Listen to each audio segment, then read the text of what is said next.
Alrighty. Welcome in, everyone. Welcome in. As always, we love for you to introduce yourselves to us as you come into the door, into the chat. Welcome.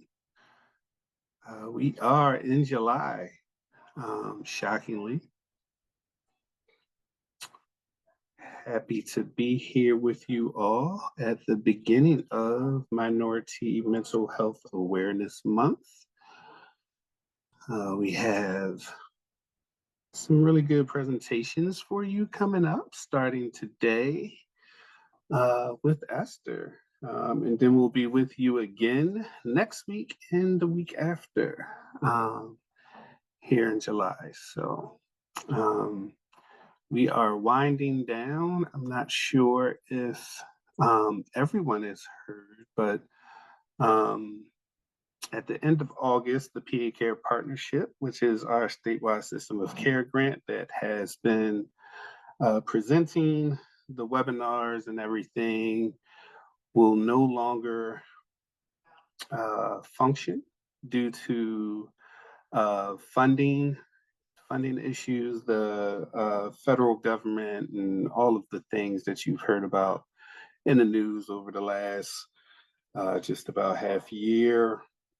They did not release funding for new grants this year. So as a result, this particular grant will be disbanded as this is the last year that we have funding.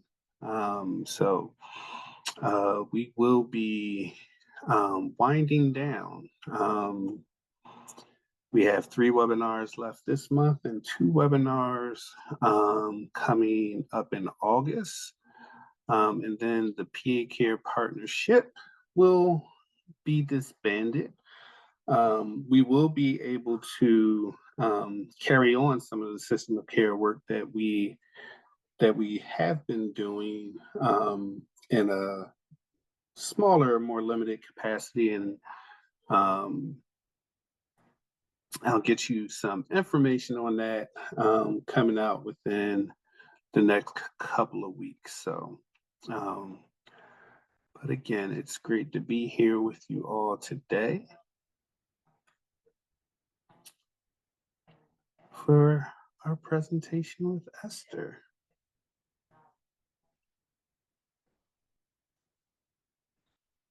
Yeah, it's been interesting. It's been an interesting year, Linda, for sure. It's definitely been an interesting year, but you know, we love the work that we do. We love being able to provide resources and information for everyone.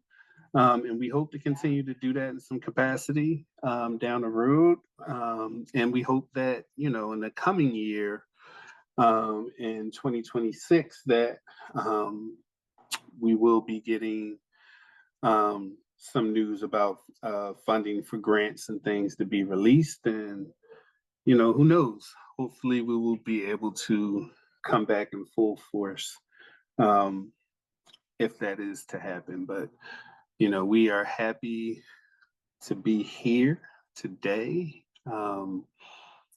As sad as it is to say that the grant is going to be ending at the end of August, we will be carrying on the work because that is what matters, is the work. So with that, I want to be mindful of the time. It is 12:02. And I want to make sure that Esther is able to get her presentation in full. So we're going to get started. So I want to welcome you all to our virtual speaker series for 2025. Today's webinar is titled Intergenerational Trauma in AAPI Families, Understanding Wellness, Family Dynamics, and Help Seeking, provided by the PA Care Partnership, which is a statewide system of care grant in association with the Office of Mental Health and Substance Abuse Services, better known as OMSAS. Dr. Esther Castillo is a DEI practitioner community builder, storyteller, and advocate working on issues around racial justice and health equity across marginalized communities in Philadelphia, PA. Her cross-sector collaboration with community-based organizations, health agencies, and government departments directly led to a successful COVID-19 vaccine campaign that helped over 5,000 immigrants with limited English proficiency get vaccinated in Philly. Dr. Castillo was a winner of the Good Pitch Local Philadelphia competition in 2021 and used the grant awarded to produce a short documentary called Feeling Asian American to spread awareness about the persistent but unseen racism faced by Asian Americans. She also co-founded Blasian Solidarity with community organizers and inspired many across the nonprofit and government sectors to collaborate and partner with the local Black and Asian communities. Currently, she serves as the CEO at Acesso Care.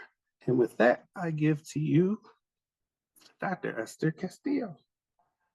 Good afternoon, everybody. Thank you for introducing yourself. I see that there are many people who come from different parts of PA. So thank you for joining us. Thank you for the introduction, Jamal. And I'm sorry to hear about the funding situation. It's definitely frustrating for a lot of us who are in this space of, doing education work. But here we are today, and thank you for joining us.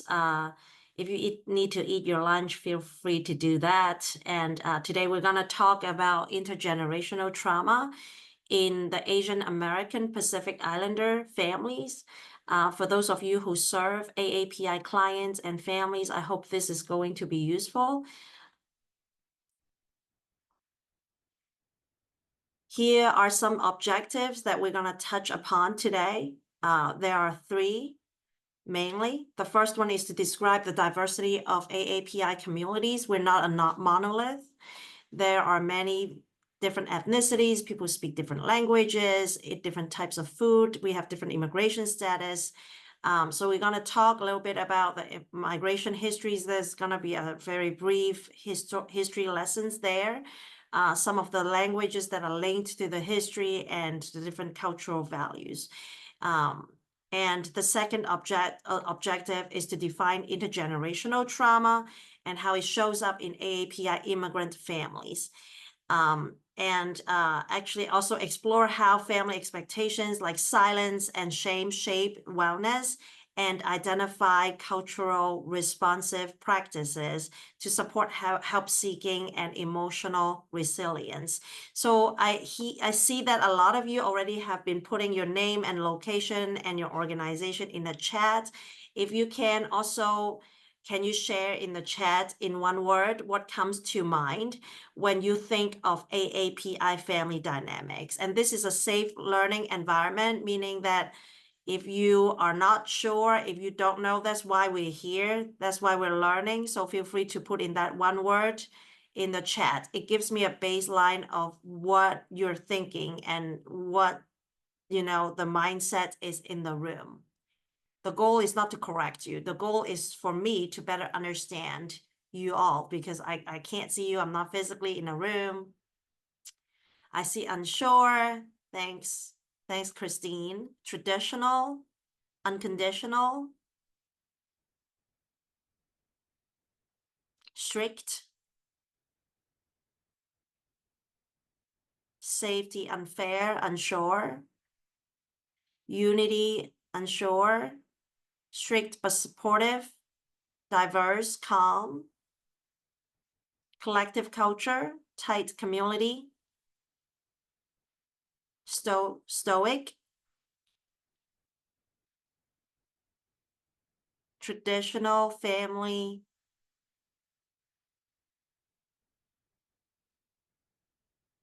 together, family-oriented, unity, safe and supportive,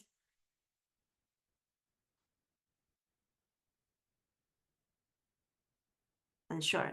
So it seems like I'm getting a lot of folks who are not very sure about what AAPI family dynamics might look like.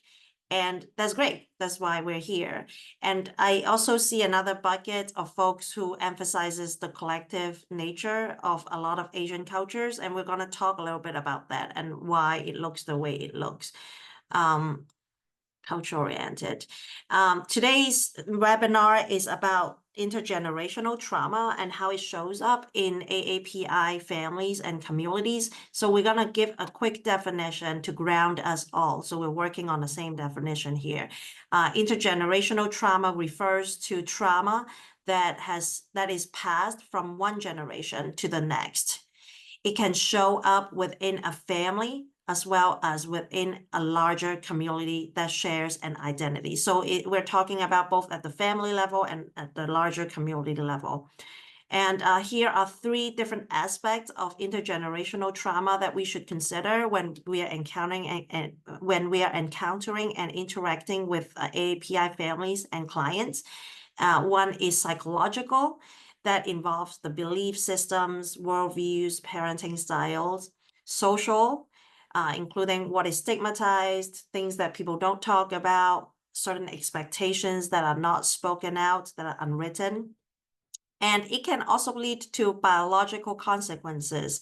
There has been some study that shows that Asian is a group that they are more likely to have somatization of mental health illnesses. So sometimes, when mental health symptoms become a somatic symptoms, it can show up as like back pain, headaches and things like that. That might not be clearly related to or directly related to mental health in the first glance. But if you look a little bit deeper, it is related to mental health. So we're going to talk about that too. This is one of my favorite quotes about trauma. And Jamal, do we have the ability to have people unmute and share? If not, that's fine too. I'm just asking to see if we can get someone to participate. If someone raises their hand and would like to come on live, we can pull them out of the audience. Yep. Okay, awesome. Can I have a volunteer to read this quote out loud for us?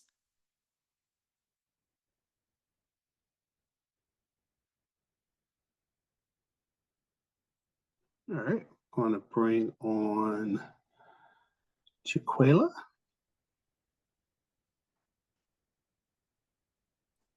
Good morning. Hi, everyone. Good morning. Thank you for volunteering. Absolutely.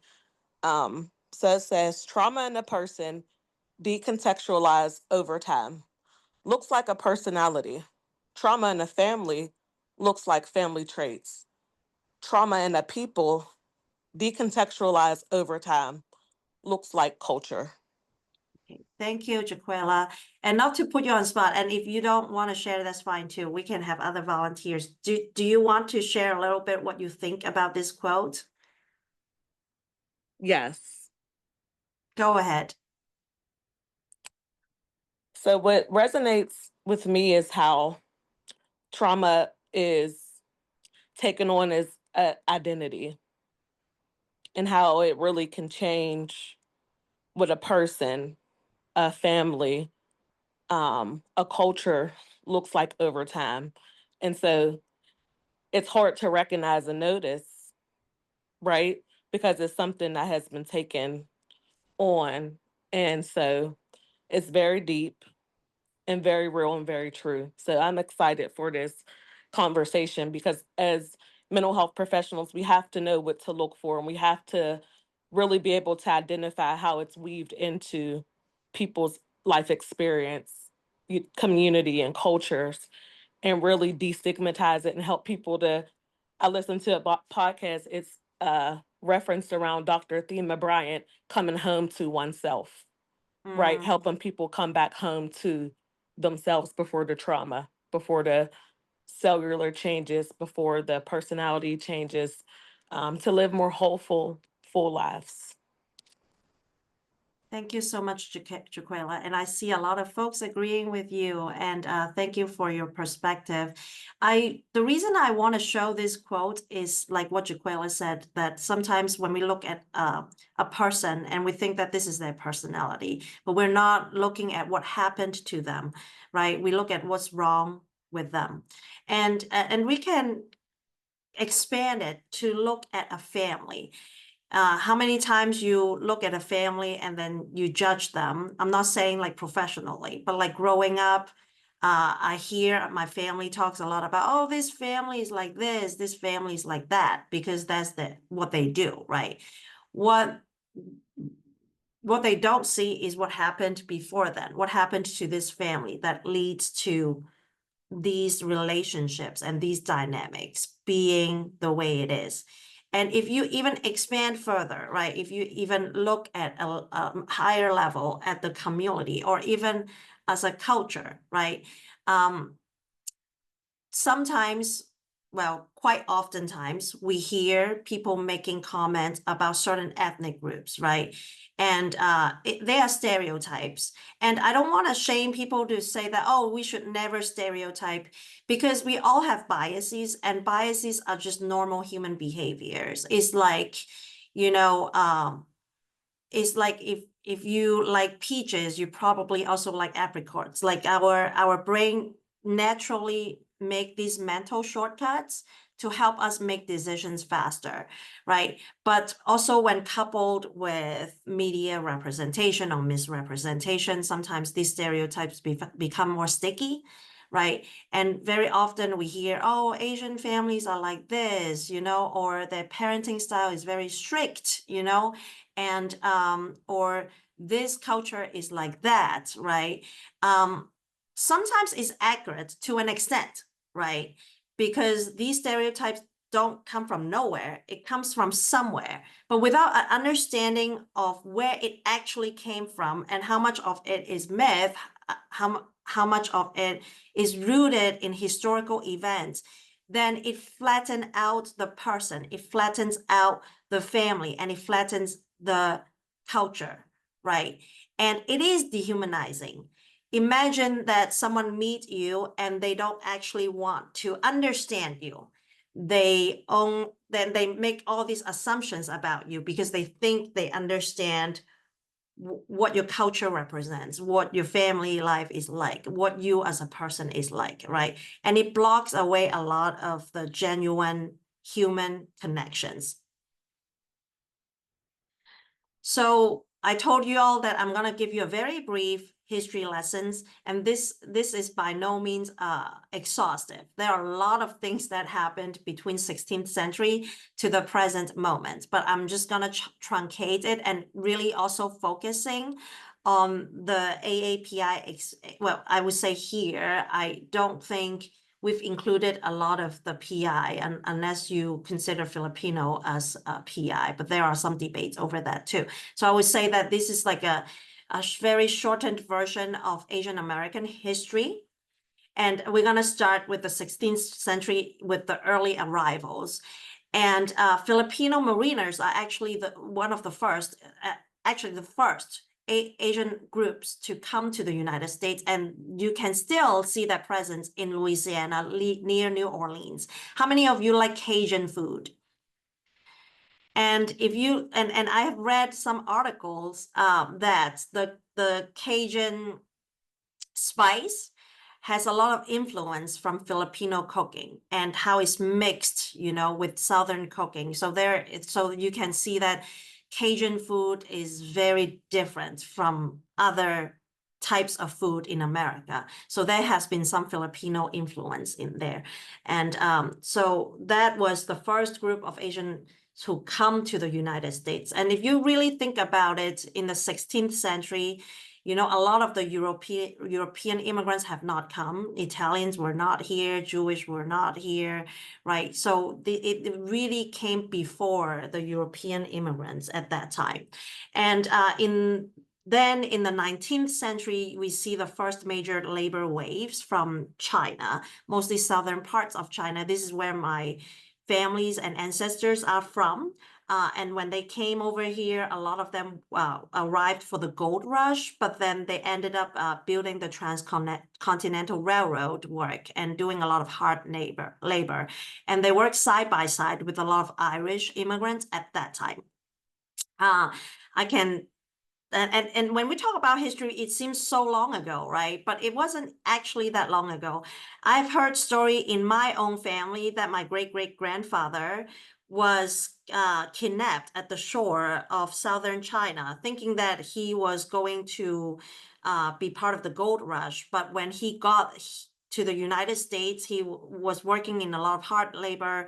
I don't know exactly what the situation was, but the family talked about how he eventually escaped from the United States and settled in Nicaragua. So if you look at my name, Esther Castillo, I'm not Filipino. I'm actually Chinese and Nicaraguan. My grandmother is from Nicaragua. And so you can see how those diaspora continue to play out into modern days. And so I am a product of that history itself.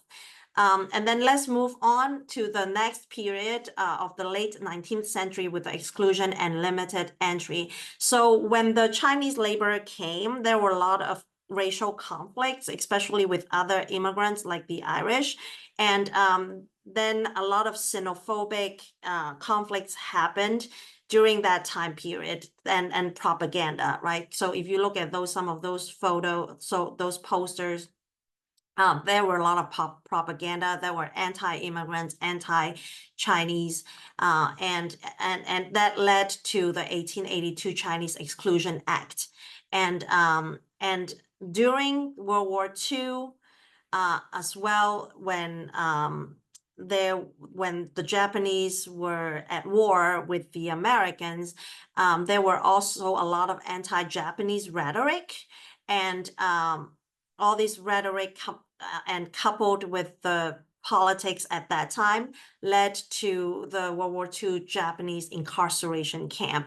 And I actually know friends who have grandparents who lived through that camp. It wasn't really that long ago. If you think about it, like my mom was born in the early 60s, my dad was born in the 50s, right? So we're talking about people who are still alive, who are still living. And then we move quickly forward to post-World War II, and then there was the refugee era. So if you look at a lot of Southeast Asians, like Vietnamese, Cambodian, Laotians, a lot of Southeast Asians came to the United States as refugees during that time because of the Vietnam War. And Vietnam War didn't only happen in Vietnam. It also affected a lot of countries that are around, that surrounded Vietnam, and created a lot of crises in those countries, such as Cambodia. And so we saw a lot of refugees coming to Southeast Asia. And at the same time, we're looking at, a little bit earlier, we're looking at and then we're looking at the Korean War, right? So there were a lot of war brides, and even like we're also looking at the tail end of World War II when there were Japanese war brides. So we saw war brides from Japan, from Korea, and also from Vietnam and other Southeast Asian countries. And and I'm going to pause here for a little bit because I also want to emphasize how a lot of this public imagination of what Asians peoples are and our stereotypes are linked to the historical events that we've talked about, right? So the idea that Asian women were stereotyped as prostitutes, right? There are a lot of like creative productions. Like, I don't know if anyone is into Broadway shows. There's a show called Miss Saigon. The whole show was written on the basis of this war bride, right? Who were working at the brothel and then fell in love with an American soldier. So it was a tragedy. But like there are a lot of like rhetorics and narratives and productions that continue to perpetuate those stereotypes. That does linked to his real, true historical events. So they don't come from nowhere. So they're not entirely made up, but at the same time, it doesn't really reveal and illuminate what contributes to those stereotypes. And then we quickly move into the present era. And then this is like a big expanded era. But then we're looking at two important events. One is like 9/11. A lot of South Asians were experiencing Islamophobia, you know, and there is expanded migration, including students and tech workers. And you can still see immigration is a very, very contested topic today, right? And I want to also step back a little bit around like how this is the map of Asia, and Asia consists of a lot of different countries. And I wanted to point out two specific countries, not because they're special, just because we don't have enough time to talk about all of them, and show you how it is related to migration these days currently, and how is related to your clients when you come to understand what possible trauma that they or their families have gone through. So then you are a little bit more aware, right, when interacting with clients from these countries. So the first country that I showed as just one example is Myanmar, previously known as Burma. And I believe that there is a pretty big Myanmar community near Harrisburg. And so in 1948, Myanmar became independent. So it was no longer under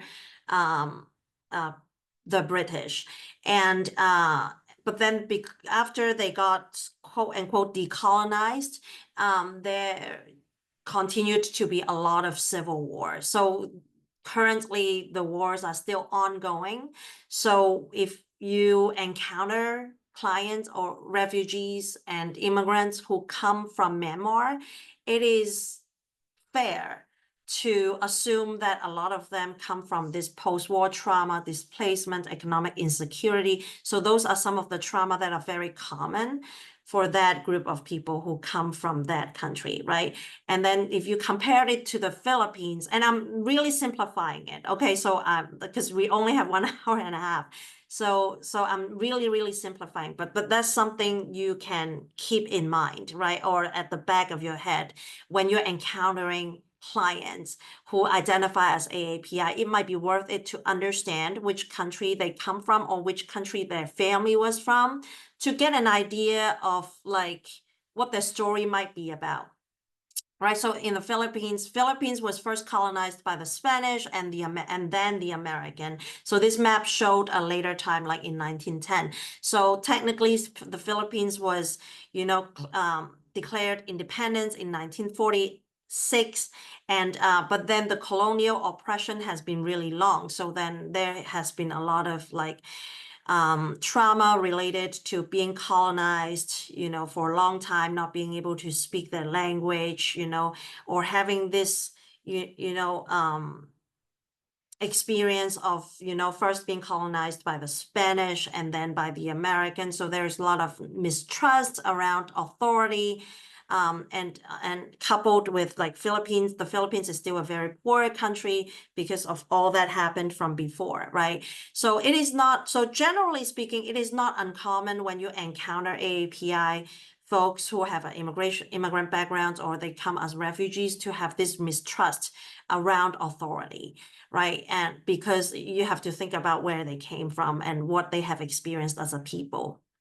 And in this map, if you think about like, oh, this seems like so abstract. It is not that abstract. If you look at this little dot next to Hong Kong, that's called Macau, and under it, it has like this word, Portugal, that's kind of blocked by the notes that I have taken on it.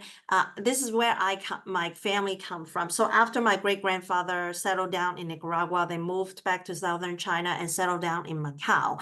So until I was 14 years old, Macau was a Portuguese colony, and the official language was Portuguese. It was until after I turned 14, there was this political handover. That's what they call it. So Macau was quote unquote returned back to China. So it became a Chinese territory. So if you think about that, like those kind of political transitions really messed up my mind in a way when I was only 14 years old. It was very confusing, right? One day you were told this history that is created by the Portuguese, and the next day you were told that, oh, you know what? Forget about this history that you learned. They are false. This is now what you need to learn in school. And now you need to learn Mandarin because this is the official language of the Chinese government, right? So it was a very confusing time. And I didn't really know that because I was 14 and things just kind of happened to me. I didn't really have the language to articulate or to reflect upon it. So it happens to a lot of folks in Asia from different countries. Just really quickly, these are systemic exclusion and racism. This here, we focus more on the Asian American experience. So we're talking about Asian who live in America, who might be naturalized, who might be citizens, who might be undocumented. So here we are focusing on the US. So going back to wartime propaganda, like I said, a lot of the policies are linked to propaganda and also media production and consumption, right? So during World War II, there are a lot of media and government messaging who framed Japanese Americans as threats to national security, dehumanizing them and heightening public fear that ultimately justified, right? I wouldn't say that it led to, right? But it justified the incarceration of Japanese Americans in the West Coast. And then later on in the mid-60s, there was this model minority myth that are being reframed as like, what does it mean to be a successful Asian American? It means that you are assimilating into the American culture, right? And we're talking about a predominantly white American culture because what was also happening in the 60s in the United States. We've got the Vietnam War, we got the civil rights movement, right? So in a way, the model minority stereotype was created to pit Asian Americans against African Americans. It was a simple and easy way to say that, well, if Asian Americans can succeed, why can't Black Americans succeed in the United States, right? And it does two things. It pits these communities against each other, and it also erased Asian struggles and the fact that a lot of folks who come from Asia have experienced oppression and colonialism elsewhere, maybe not in the United States, but elsewhere, right? And then let's fast track to post 9/11 and COVID, right? Like I mentioned, a lot of South American communities were facing violence due to terrorism-linked suspicions.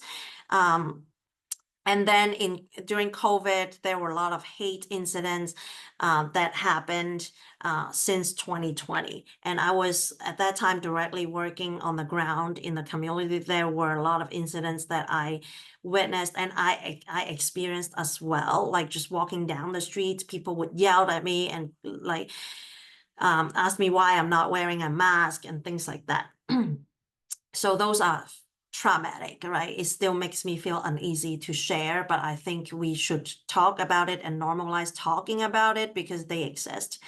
So now we've talked, I gave a very, very quick description of what some of these trauma looked like and how it's linked to history and the Asian American experience. I want to talk about how it is linked to a common coping mechanism that exists in AAPI communities and families. And again, I don't want to flatten it and say that all Asian families do that, or because like you just looked at the map of Asia, it consists of many different countries. We speak many different languages, but I'm just like simplifying in a way that is linked to what I've just talked about historically. In terms of coping mechanism, I want to emphasize two main ones. One is the silence. I think someone mentioned stoic, right? That Asian families give off a very kind of stoic impression. It is linked to silence. So there has been studies that have been done around intergenerational trauma in Southeast Asian and Japanese Asian families that show emotional restraint being passed down through families scarred by war, colonialism, and internment. And I can give a quick story of what it looks like in my own family, because I can only speak for my own family. I remember my grandfather on my mom's side, so my mom's side is Chinese, told me that during World War II, that he had to hide from the Japanese soldiers. So he was living in China. Our family lived in China. And then during World War II, there was a war between China and Japan. And so he talked about how he had to hide from the Japanese soldier. He was a teenager. He was like young, and there was no food around. So everybody was hungry. They were starving. And he had to go to the sweet potato field and stole some sweet potato from the Japanese soldiers. And it was a very courageous and hard thing for him to do as a young person, but then he did it and he succeeded.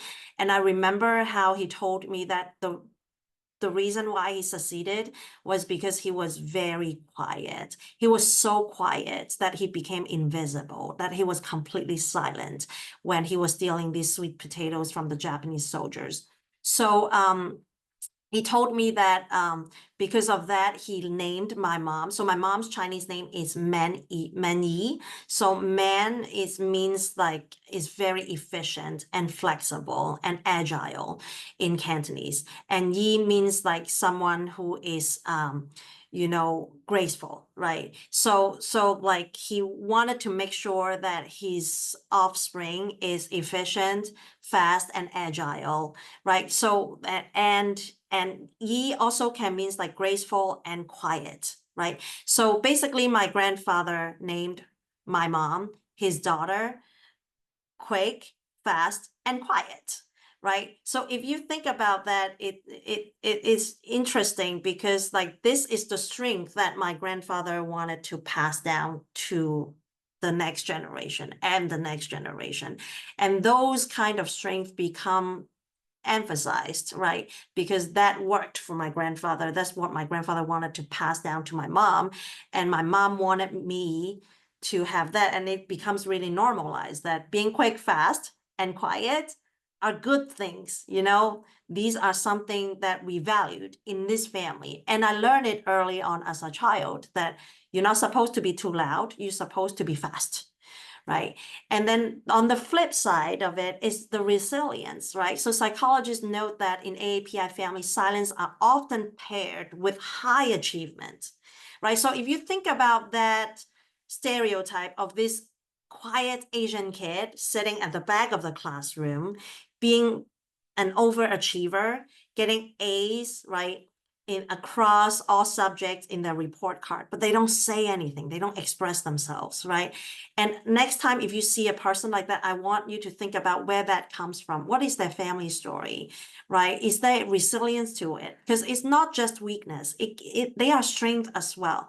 But then when it comes, there are positive things that come with it. We're really resilient, but at the same time, it's very common to see fellow Asian Americans that talk about us over functioning, doing too much, having a sense of perfectionism that we often feel like we're not doing enough or we're doing too much at the same time, right? Or people pleasing, don't know how to advocate for yourself, being too quiet.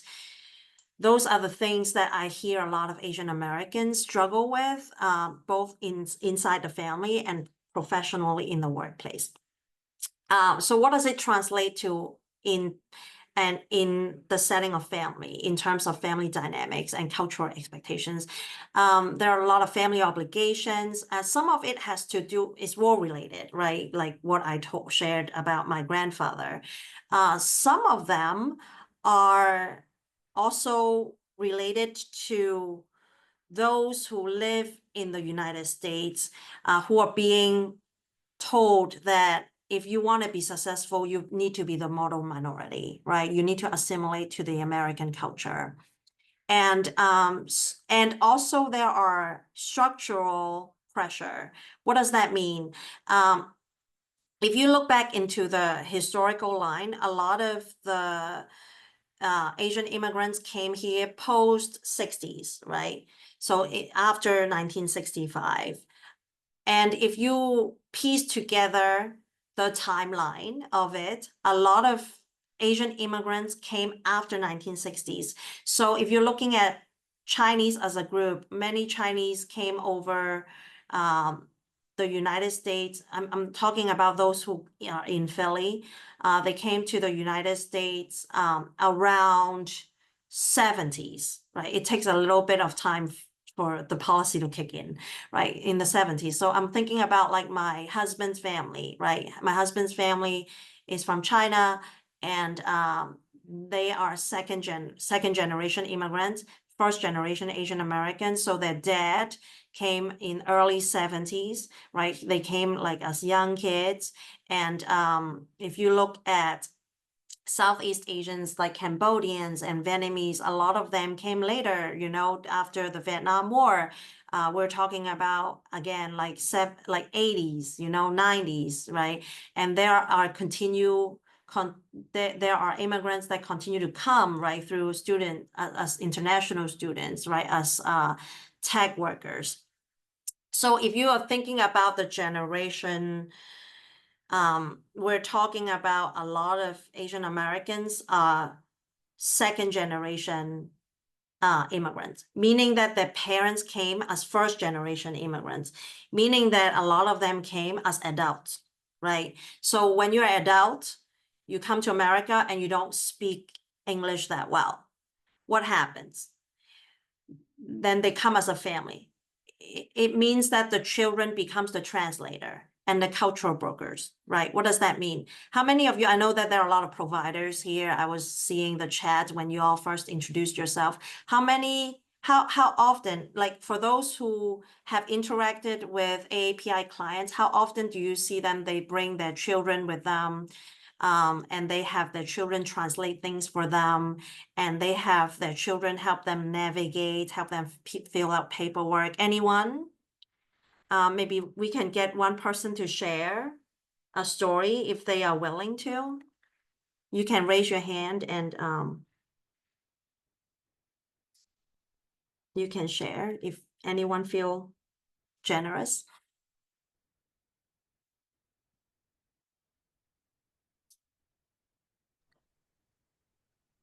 Thank you, Tracy.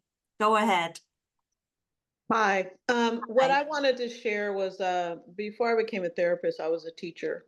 And frequently, we would encounter situations where my student, who might have been third grade, 9 years old, was the person in the family who did the communicating for the parents and managed a lot of financial and major business stuff for the parents, and that became a lot of pressure for the kids. So I mean, that was my experience with that situation. Thank you so much for sharing, Tracy. Do we have maybe one more person? Yes, go ahead, Lisa. Thank you. Hi.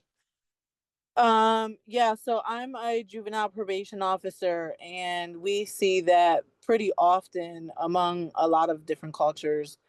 But yeah, we have kids who unfortunately, come here. They're the only ones who really know English in their family. And then we have to bring them in with their parents to interview them about, charges they may have incurred, and they're translating for their parents.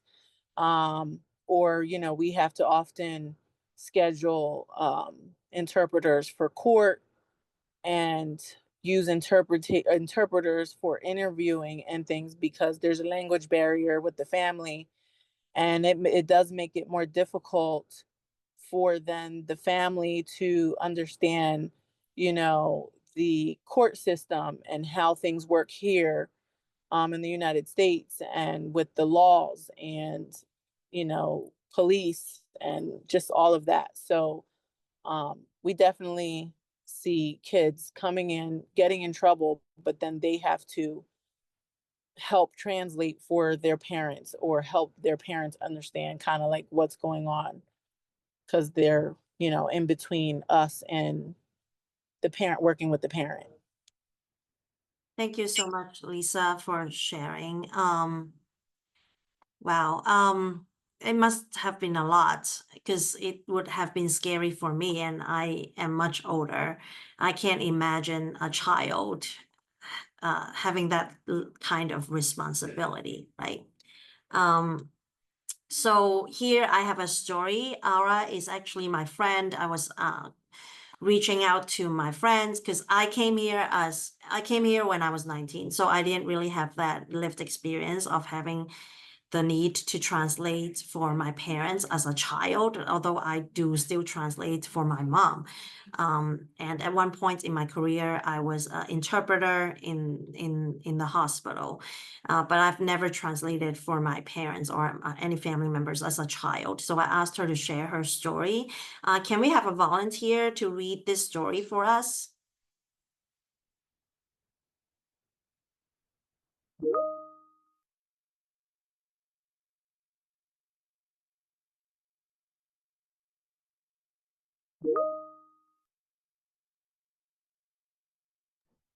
I can read it. Okay, go ahead. All right. So the summer after eighth grade, my family became houseless. After nearly a year of living in a home without electricity, water, or gas, we were evicted, unable to keep up with rising housing costs. Hoping for a fresh start, we moved to 2 counties over to one of the most predominantly white areas in Georgia. During an apartment tour, the property manager looked at me and said, "Your dad has a thick accent. It's hard to understand him." I abashedly apologized for the inconvenience she experienced.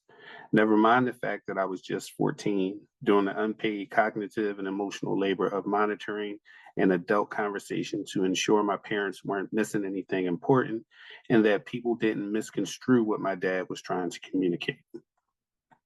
Thank you, Jamal.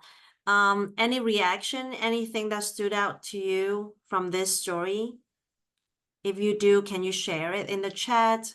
If you want to speak, you can also raise your hand and share your thoughts.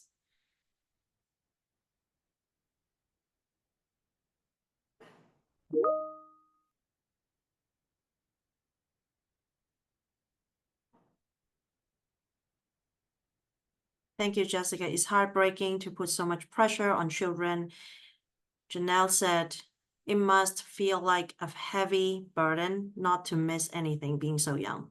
Family obligations so deeply ingrained. Chiquela, the role of monitoring an adult conversation. Grateful that she's now recognizing the role and burden she had to carry. Sadly, the parents must felt ashamed. Kids shouldn't have to worry about the details. The possibility to misunderstanding is so high. Must be frustrating.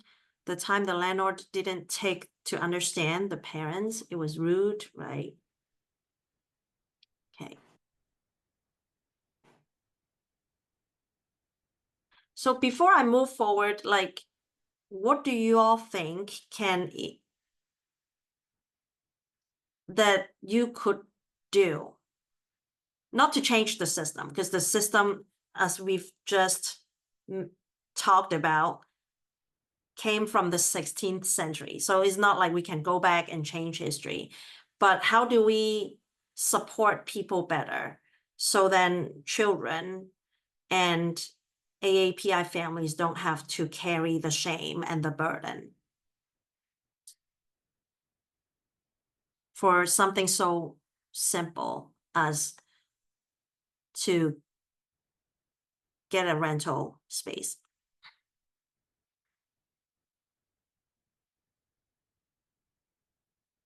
Having things already for translation. Thank you. Yes. by taking the time to accommodate their needs and understanding them, being there to help. Provide an interpreter and not use the children. Requesting interpretation services. Thank you. Yeah, so language access and language justice is a huge issue in the AAPI community because of what we've talked about. And language access is incredibly important, especially when it comes to public services, especially when it comes to complicated paperwork. When I was an interpreter, I not only interpret, but sometimes you serve as an advocate, right?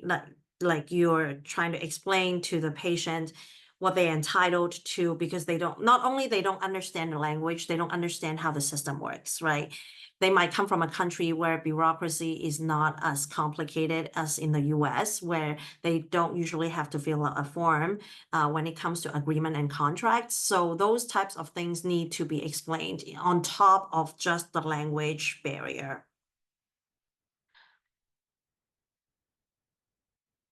I'm just reading the comments. I think creating more equitable services to marginalized community, this can also promote self-efficacy. Yeah. So the idea is not to rescue them, right? But how do we co-create better infrastructure and systems so then we can better support them to learn those skills. So then eventually, ideally, they would be able to do those things on their own.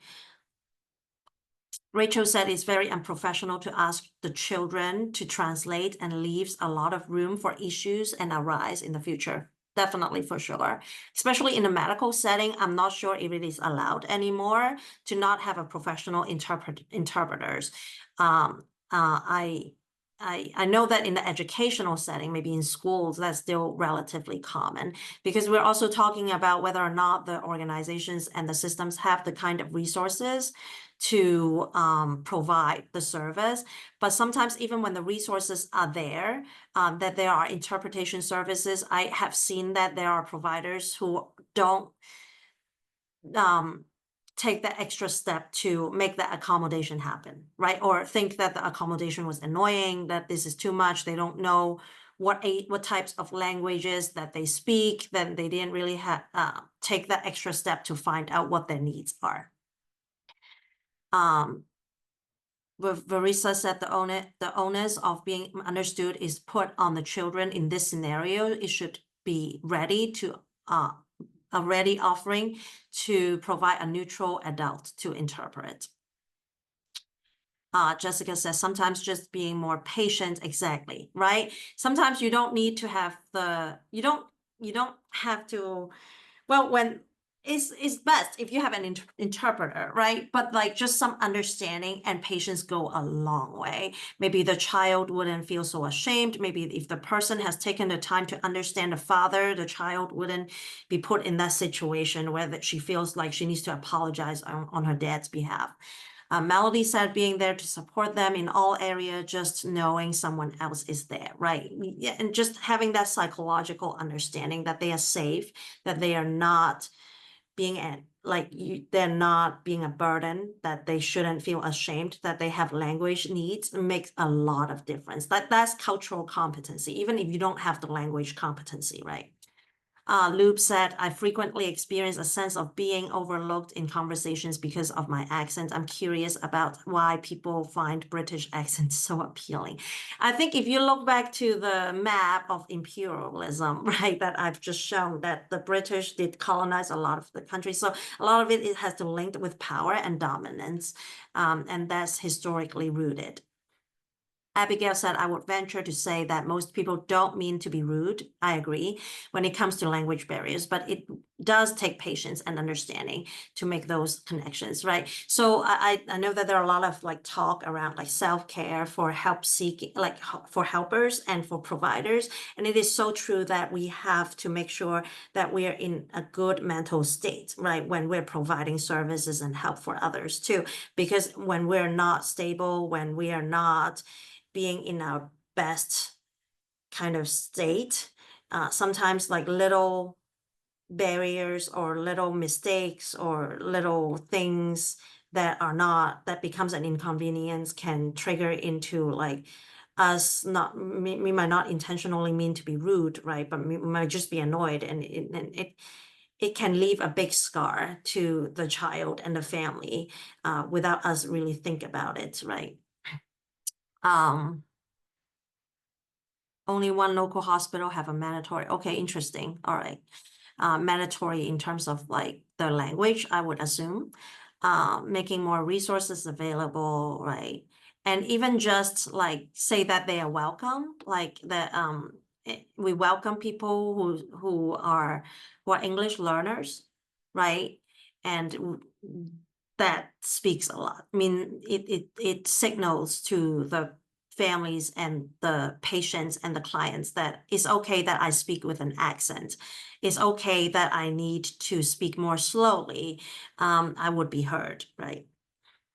All right. So now that we've talked about, the burden, like, and shame and, the kind of coping mechanisms, I have this fun video, just talks about how trauma manifests within the family. I don't know how many of you have heard of this comedian. He's very funny. His name is Jimmy O Yang. And this is just a skit that he talks about, like, the dynamics of Asian families. I think it's very funny. Again, it's not, it's meant to be funny and overgeneralized. So, yeah. My girl asked me, she was like, babe, what's your love language? I'm like, what? She's like, your love language. Like, how do you convey love to your partners and loved ones? Like, for example, a love language could be words of affirmation. I'm like, words of affirmation? I was raised by Asian parents. I've never heard one word of affirmation in my life. Nobody ever told me, Jimmy, you're so great, you can do it. They're like, don't fuck it up. Their love language was verbal abuse. Okay. So it's meant to be funny, but it also like it shows a lot of pain, right? That is linked to the immigration journey, that is linked to the traumatic history of war and colonialism, right? Similar to what my grandfather has said, right? What helped him survive was being quiet and fast. It wasn't to the goal was not to have the confidence, right? Or to build up confidence in your children. The goal is to make sure that your children survive so they don't die at the war, right? So they can continue to survive. So a lot of emphasis on survival. So there isn't a lot of space being given for affirmation, for character building. The character building is like, oh, you need to be strong. You need to survive. You need to overfunction. So, you don't get left behind. So there are a lot of those kind of dynamics.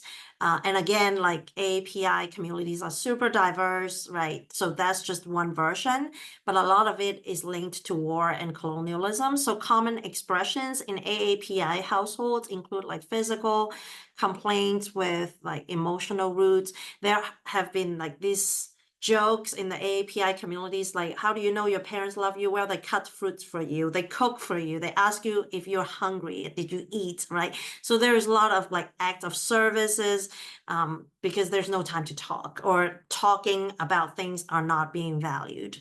Avoidance, perfectionism, some of these pain. For example, I have friends who come from Cambodia, and the Khmer Rouge was like extremely, extremely painful. And I've heard that many elders still don't speak a word of what they have seen during that time, because it was just too hard to talk about. It was just too painful, right? And because of also coupled with these pressure to succeed as a model minority in the United States. So you see a lot of perfectionism, right? You need to succeed in the United States, so you need to get good grades. You need to overfunction. You need to do multiple things. You need to get multiple jobs, right? To help with the family. You need to help translate all these documents because I don't know what's going on. So as a young child, a lot of especially second generation immigrants, like first generation Asian Americans, as kids, they are already used to having adult responsibilities. So they're so used to doing a lot. It also creates a lot of parent-child misunderstandings. One other thing that I do, in addition to my bio, is that I mentor a lot of AAPI youth. And one common theme that I have heard is that their parents don't understand them. Like imagine you grow up in America, you were born here, you go to school, and all your peers who are, from a different backgrounds, or your teachers who are from a bit different backgrounds, tells you that you need to pursue your dream. You are great, you do a great job. A lot of focus on like positivity, positive reinforcement, right? And this emphasis on the individual, right? And then you get home and your parents tells you that you need to translate all these things for me, you need to go to all these appointments with the family. It's a huge contrast. And a lot of the youth that I mentor, they feel conflicted and confused, right? Because the school and my external and surrounding environments is telling me that these are the things I should value. I should value talents. I should value, individual pursuits of happiness, right? Of freedom, right? These are the American values that I value a lot too. And then you go home and then the kind of value systems look very different, right? What we value is collectivism, that you are here for the family, that you can survive, that you can do hard work, and it's confusing. Especially for young people, and they don't really know how to reconcile those contrasts, and it turns into a lot of the parent-child misunderstandings, and things actually got worse during the pandemic. I was doing a lot of workshop during the pandemic, and it got worse because everybody was stuck with their parents in the house, then nobody was escaping. So there were a lot of arguments, a lot of conflict within the family. So those kind of conflicts, coupled with some of the structural issues, a couple of you shared your stories, right? I see a lot of stories being shared in the chat too, so thank you so much. So all of these layers are accumulated, and these are the statistics that we're looking at. Like, why is Asian American the racial group that has the lowest rate, right, of using any mental health services? Right. Number one is that, well, it's very stigmatized. Number two is you grew up in a family and in an environment where that folks are telling you that you shouldn't prioritize yourself, right? You should focus on survival. You should focus on being a hard worker, being a good student. So mental health is often not talked about or not prioritized, and coupled with the silence, right? And so like only 8.6% of Asian Americans used mental health services, the lowest rate among all major racial or ethnic groups, right? So compared to the white counterparts, Asian Americans are 3 times less likely to seek mental health services. So there's mental health stigma, cultural and language disconnects, right? We're also looking at the provider side, right? And only less than 2% of social workers and therapists are Asian Americans, even though we make up 7 to 8% of US population. This is the national data. I don't know what PA data looks like.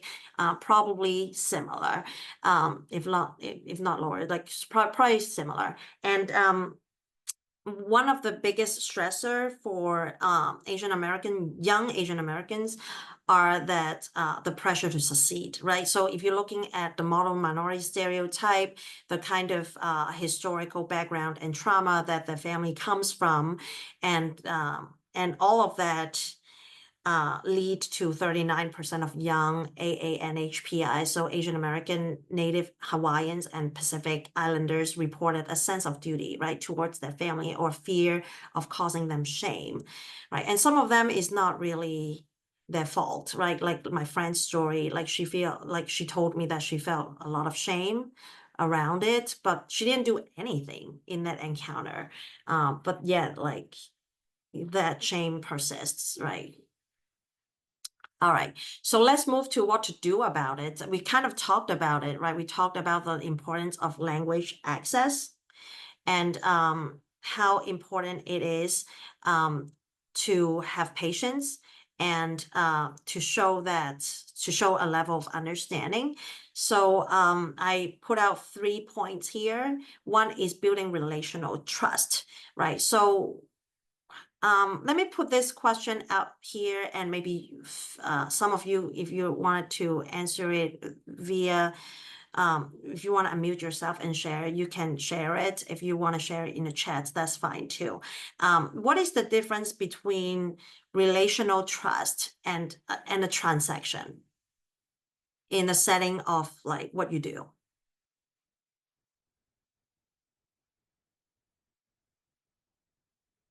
Could be in a school setting, right? If you're the educator versus a student, like or let me rephrase it, like how do you build trust with your clients? So Heather, thank you. I'm just going to read it out loud. What I do to bridge cultural difference is I discuss their favorite family recipes or the individual's favorite recipes, because in my experience, food is the common denominator, and it tends to break the ice with most people. That's very smart. And I do agree with you, right? Talking about things that are not business, right?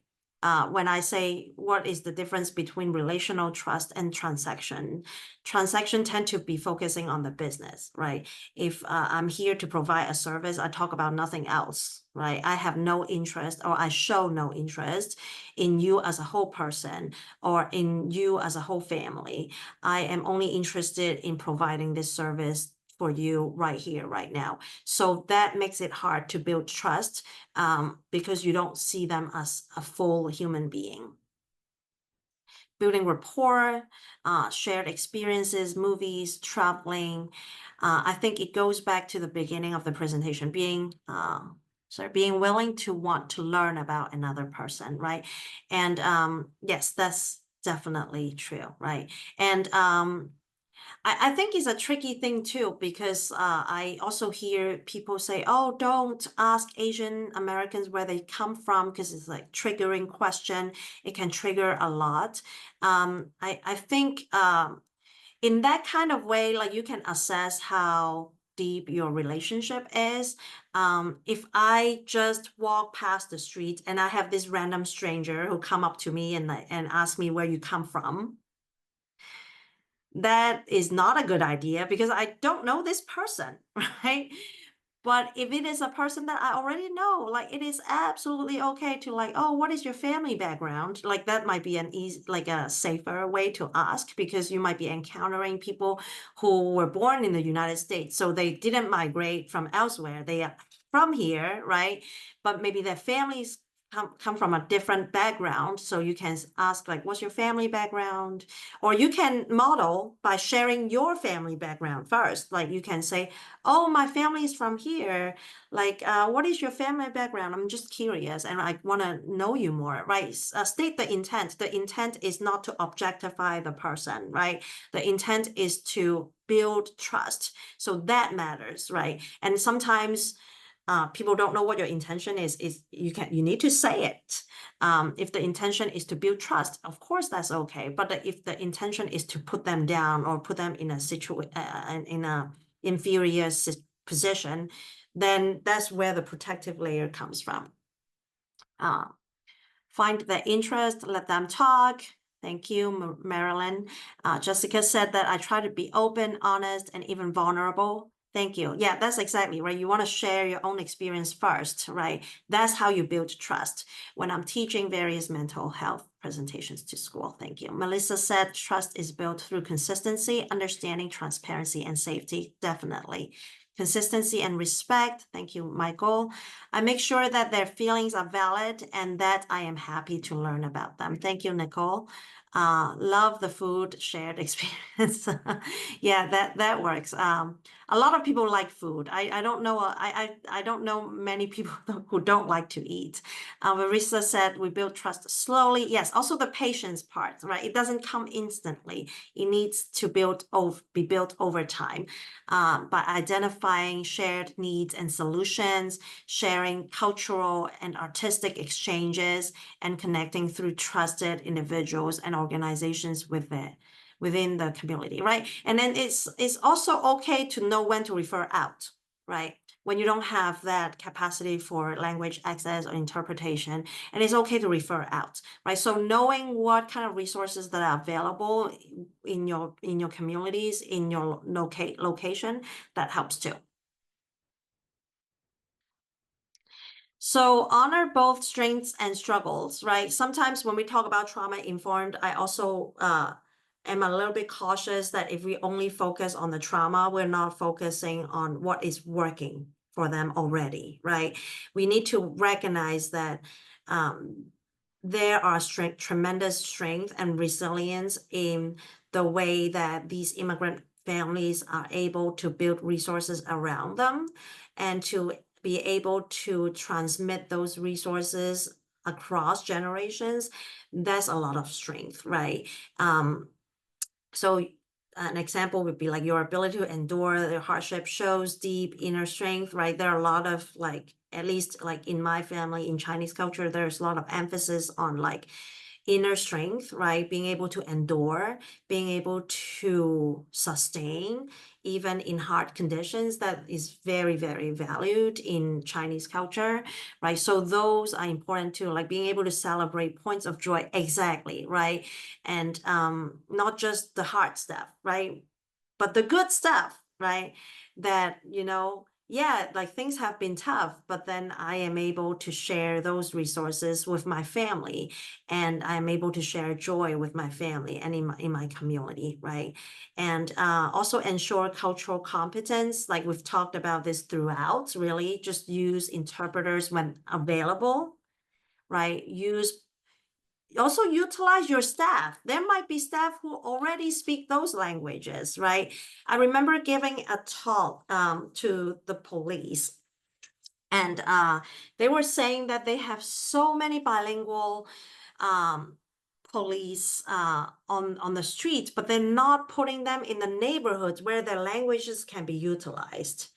Right. So then we were like having this conversation during the workshops where, the police officers are saying that, is it possible, to like place us in the communities where we're from so we can help, community members we share the culture. So there's no need to call in an interpreter because I already know how to speak the language. And sometimes it happens, right?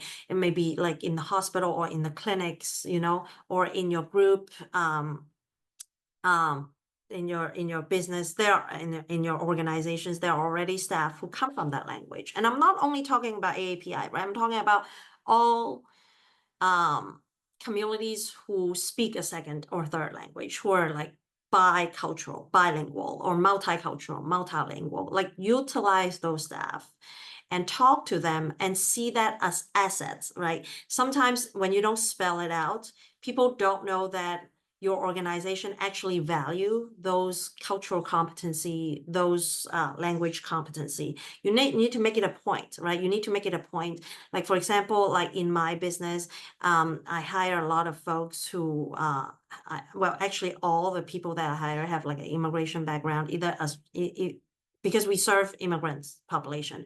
So they either come from an immigrant family or they are immigrants themselves, right? So I say it out loud, like this is something we care, and we see it as an asset. We don't see it as a deficit, right? So we have to say it out loud. Otherwise, you can't just assume that people can read your mind, because for a lot of immigrants, in a lot of spaces that we go to, our accent is being seen as something undesirable. Our ability to be bicultural is being seen as undesirable, right? Because the flip side of being bicultural is that you never feel like you fully belong, right? I never feel like I am fully American or I'm fully Asian, right? I'm always existing in these in between spaces. So it matters a lot when you're interacting with your internal staff and within the organization, that you say it out loud that we value these qualities, because this is something that, we see how that can improve services for our clients. So make sure that is being talked about. So this is something I have created. I just wanted to use acronyms so it's like easier for everyone to remember. So these are just some tools. These are not all the tools, but if you are looking for tools that you can, learn and grab, by the end of this workshop, here are 4. Number 1 is consent, right? So sometimes it is good to ask, like, would it be okay to talk about what's been hard for you? Or would it be okay for you to talk about your family background, right? So asking that create trust, because it shows respect. It shows the other person that, I don't feel entitled to your story, right? But it would be a gift if you can share, right? And that builds trust. So consent is important, and consent is important not just for AAPI families, it's just important across different communities and different, folks. And number 2 is acknowledge. We've talked about that. I just want to emphasize it. We acknowledge both the trauma and the strength, right? And that sounds very hard. How did you manage to get through? Like, you'd be surprised. When I was a medical interpreter, talking to the patient, sometimes we would like chit chat when we're waiting for the doctors, and they love to talk about, how strong they are, especially like the elders, who've been through war. Like, you don't need to ask the details, but like, you can like, oh, like, you seem so strong. Like, how do you do that? Like, they love to tell all these stories. And you'll be surprised. Like, that's a great way to build trust through storytelling and just asking them for their wisdom. Old people love to share their wisdom. That's just general thing, especially in AAPI families, because a lot of folks feel like they're being disrespected by the younger generation because there's a cultural misunderstanding or differences or even language barriers. I've seen families with language barriers within the family, right? Because maybe the kids never picked up on the parents' language and the parents never can speak fluent English. So there is like real language barrier even within the family. So like being a good listener is important. Number 3, recognize coping resources. That's just placed on the strength, right? Although like your clients might not know how to fill out the form, but they have found a community service or maybe they have put together safety networks for each other. And those are very impressive. Like, I'll give you an example. Like, for example, like in the Chinatown communities, because we are barred from a lot of the outside resources, like people would pull together resources, like they would even have like community fund to start businesses, right? Because if they are denied no loans from the bank, like they might ask, all their family members and people who come from the same village to pull together funds, right? These are very impressive resources. So like recognizing those coping resources that have helped them survive and thrive so far and are important, right? And to name it. Number 4, empower through co-created plan, right? Instead of like telling them what to do, right? You work with them to figure out what to do, right? Can you share what's been helpful for you and others in your community? Like, can we figure out how we can work through a plan together? And it empower them. When you don't understand what they're going through and not having an awareness, because it's not our fault, because we don't learn about this stuff in high school or in college, right? How many of you have heard about those history in high school or college? Like, I never learned that until I went to grad school. right? So it's not like that is our fault, but it's how the system is structured that makes it very hard for us to have this kind of awareness about each other. So if you don't have that awareness and then you're here to tell them what to do, right? And it can sound very belittling and, you know, and it's just not a good feeling, right? It might bring more shame to the clients, to the individual, and to the family. All right, so we still have 10 minutes or so. So I want to ask this reflection question. What's one shift you think you can make in how you support AAPI clients or families in your work? You can either share in the chat, or if you feel generous, you can unmute, and we would love to hear from you.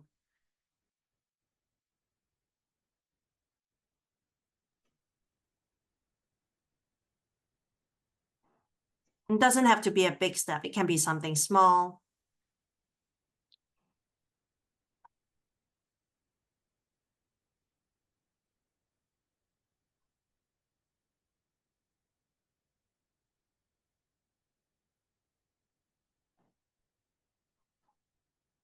Sharing my background to gain trust. Thank you so much, Janelle.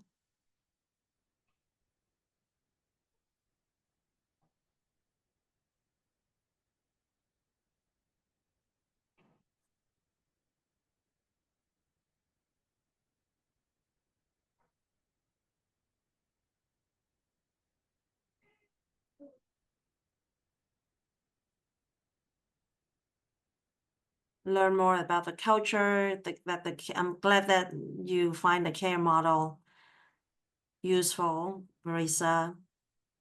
Treating the person as a whole versus getting the job done. Yes. Renee, thank you.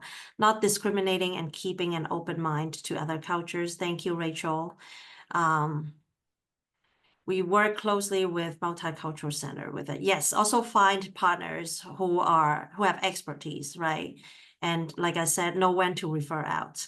You don't have to do everything. Marianne, I will incorporate the trauma-informed questions more.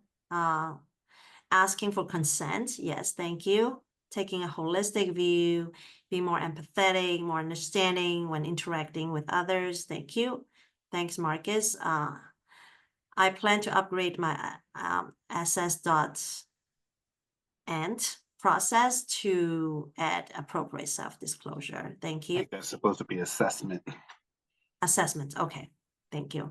And be an active listener, more patience, learn more about their advocacy and support system, being open-minded, willing to listen more fully, being more patient, taking the time, taking into consideration different aspects and perspectives and personalities, right?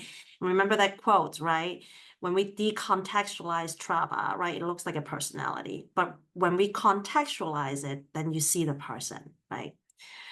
Continuing to take time. Thank you so much. Okay. And I see a question in the Q&A, right? And I will attempt to answer, but I do believe I need a little bit more context, but I will try my best. So I go to a predominantly Korean American church, and sometimes they are less than expressive.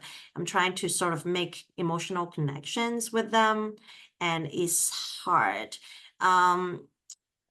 If I can get more context in terms of whether when you say them, you're talking about other churchgoers, I'm assuming. If not, please correct me. And then when you say that you wanted to make more emotional connections with other churchgoers, is the goal to make friends? Like, is it friendship situation, or is it like a different situations? Because it would depend on what the goal is, right? So if your goal is to make friends with other churchgoers, I would say like being vulnerable and like just take the first step to talk about your story. I feel like stories just really generally connect people together. And if that's not, oh, other church members, oh, okay, I see. Ah, okay, all right. That's tricky, right? Because I would be really frank. I'm not saying that this is particular to the church that you go to, but I also want to be honest that there are anti-Blackness in Asian communities, and it's very real and it's very alive. So I'm not quite sure how much of it has to do with like, you know, anti-Blackness in Asian communities, which is a separate issues that we need to confront. And at the same time, like, I think like if you take the first step to open up, and it's more likely that people who, you know, are right for you and right with you will reciprocate, at least like that should be the case. And food just connect everybody. Food connects everybody. So like if you bring food and they are delicious, and I'm sure that people will eat the food and they will reciprocate. But I hope I answered your question, but I don't know the specific context. So I'm just trying my best here, sitting here in my seat in the office. Yeah, it's an interesting question, especially noting that there is some issues with anti-Blackness in Asian cultures and you know how we relate sometimes with different Asian communities. It's interesting because I think like there's a connection there, like it's worship, and that's the connection. Like we're all in a house of worship and we're all here for that very specific reason. So and it's funny because you would think that would be the thing to connect with, right? In that space. But it's especially when it comes to religious experiences. My experience has been that's where things get a little bit more tenuous because people tend to be a little bit more judgmental in those spaces. So it makes it a lot more difficult. But I would encourage you to put yourself out there a little bit and maybe share some experiences that you have with some people who will be willing to sit down and listen to you, and then you get to know those people slowly, and those that trust grows, and then others see that you have the capability of being kind and all of that to a particular person or group of people, and then others will want to kind of join in there. So but I think that's a big thing. I see this another question in the chat, and we don't have a whole lot of time left, so I want to be respectful of the time. But LR says, can you speak to gender dynamics? They work with men in particular, so they wonder if there are any dynamics that they could be wary of when it comes to working with men specifically, and the differences between men and women in some Asian cultures. Yeah. So I will speak about Chinese culture more specifically, and maybe like if you want to expand a little bit, I think it is true for East Asian culture, right? So Chinese, Korean, Japanese, things might look different. So I don't want to speak about other experiences because gender dynamics is like can vary a lot based on which part of Asia folks come from. But patriarchy is very, very deep in East Asian culture. And especially in Chinese culture, like there is this Chinese tradition that only the oldest son would be the heir of all the things that the family owns. And also like naturally, like not naturally, that's nothing natural about it. And in Chinese families, I don't know if you've heard of some news back then in China when they still had the one-child policy. There were a lot of like femicide, families like killing their daughters because they wanted a son. That's all true. I would say that things have changed a lot because, you know, of the economic development in China and, you know, because of modernity, because of technology. This would be seen as something more archaic. But if you talk to older people, there is still this this still very deeply ingrained idea that men are more valued. Also, I think it also translates to American culture. Daughters tend to take on a lot of responsibility when it comes to caretaking. So in that kind of way, gender roles are quite similar, that women tend to assume the caretaking roles, where men are less likely to be the caretaker, whether we're talking about the younger generation with children or like older adults. Like it's usually the daughters, the woman who take on the heaviest load, and those kind of assumptions can lead to a lot of like over-functioning perfectionism and burnout for women, and a lot of like this empowerment for men, because they feel like, okay, I have not been taught or I have not been socialized to take on those responsibilities, or so I don't know what to do, but yet, you know, the world puts so much pressure on me to succeed. So it's another different dynamics. I hope I answered your question. Thank you so much, Esther, for a wonderful presentation. It was very informative. A lot of conversation was happening in the chat as it was going on, and I think you sent a lot of our participants out of here with some food for thought and some things that they can do to when they are engaging Asian Americans in practice. So I want to thank you for that. I want to be mindful of time. It's 1:28. We're supposed to end at 1:30. I want to let you all know that we will be back next week.